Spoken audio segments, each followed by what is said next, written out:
Well, hello everyone, and welcome back to Monster Hunter Frontier. Sorry I'm not feeling too well today, so my voice might be a little scratchy. But I promised you guys I'd get another weapon tutorial out, and so here we are with the Lance. So with the Lance, you have a very simple attack pattern. You've got your basic stab combo, which is just three. Once again, using what would be a PS3 controller, using 3 triangle attacks, or if you're on Xbox 360, 3 Y attacks. Just that straightforward stab. Now, if you then have an upper stab, which you can do by pushing 3 circles or 3 Bs for an Xbox 360 controller, which goes up, and these can be chained together in any order, such as up, up, down, and so you can get any good amount of combo in there. Now, holding R, or I guess RB on Xbox controller, this is R1 for PS3, gives you a shield. You can move around with the shield. And you can only regain stamina when your shield is up while moving. When you stop, your stamina will stop regaining. Like you can only run around a bit. I'll get my stamina up there, and then we'll shield. So you have to notice my stamina bar doesn't refill until I start moving, and then it goes back up. Okay, and then if you push triangle, you have a little stab and a poke.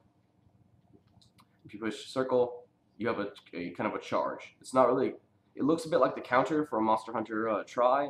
But it's really a charge. You can hold as long as you want, and then just let go, and you can then chain that charge into any amount. This does drain stamina, by the way. Alright, and you got one more attack with the Lance that's fairly useful. What you want to do is you want to push triangle and circle at the same time, or Y and B on Xbox controller. This will go into your charge, and this can be turned in any direction, and then you want to end that attack by pushing triangle so that you'll stab forward. Now, if you're charging and you push circle, you kind of stop. It also works if you charge and push, I believe, X, which would be A on your Xbox. No, wait, never mind. My bad. I guess sworn I'd used that before, because X is normally your roll. Oh yeah, when your Lance is out, pushing the dodge button will back hop you, as opposed to directly rolling forward, rolling sideways. If you want to, you have to aim in the opposite direction if you want to dodge something. So if the attack's cut, you need to dodge this to the left. You want to turn to your right and dodge. If you need to get backwards, you hop like that. This can be useful for hopping through attacks. This also works in try. If you turn backwards and hop like this, you can hop through breath attacks. Generally, because your moment of invincibility seems to work quite well, especially if you have evasion +1 or evade distance up. Evade +2 helps really well too. But alright, so next up is the style rank moves. I have to go head back into the dream world to show you guys this, but I'll be right back once I'm there. Alright guys, I'm not quite in the dream world yet. I figured I'd show you how to get there first off, since there's not a whole lot of guides to show this. What you can do, you go to your bed, choose to sleep in it, and then this is only this is Hunter rank 500 plus, by the way. You have to be Hunter rank 500 or higher to test these out. Then you just go to your weapon of choice: sword, shield, dual swords, great sword, long sword, lance, gun lance, hammer, hunting horn, lance, gun lance, light bow gun, heavy bow gun, bow. So I want to do lance, and we want to do the full storm style SR100 abilities. And then you'll lay down and pass out.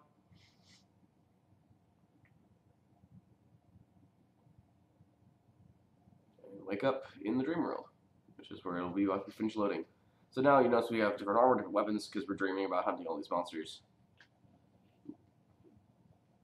Now, something you'll notice is that now I have 4 strikes with the Lance. If any of the basic attacks, I now have 4 stabs.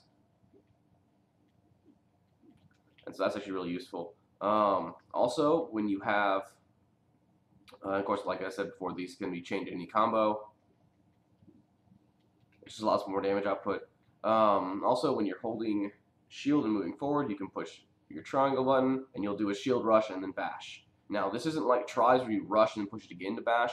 This is only one attack. Like, I can let go of the mouse, or not the mouse, but the weapon, the controller right now, and I will always do the same attack. Let's go ahead and test it out on Kelby. Oh man, I'm sorry guys, sorry about that. This attack was actually incredibly effective. If you had the style rank Lance, you could use it on the Mossvine from Hell, and it seemed to be incredibly effective in countering it. Right, and that really, aside from that, now it's just changed. You don't have to be moving to use this attack. It does replace your poke, but to be honest, the poke isn't really what's used by most people. So you really don't have to worry about missing out on an attack. It's not like if the hammer, your star rank move replaces your SR1 star rank move replaces the tornado spin. You don't have to worry about that with this because I can't think of anyone who actually uses the poke in the first place. Excuse me, I'm sorry, I lost where I was at. You don't have to worry about missing out on a really powerful attack because that attack was quite powerful in its final level of charge. Yeah, I hope you guys enjoyed this Lance guide. Be sure to post in the comments which weapon you want to see next. I went to do Lance today because I've really been getting into the Lance, and it looks like a lot of fun to use. And I've used it. I mained it in Try, and I used it quite a bit in Unite, like Freedom Unite. But I wanted to just do it a little more in here. There's quite a bit more to do, and there's a lot of cool Lances. Like the one you saw I was using back on the Tide Islands just to do the first half of the tutorial. So yeah, once again, hope you guys enjoyed, and if you did, don't forget to like and subscribe, and this is Gravion, signing out.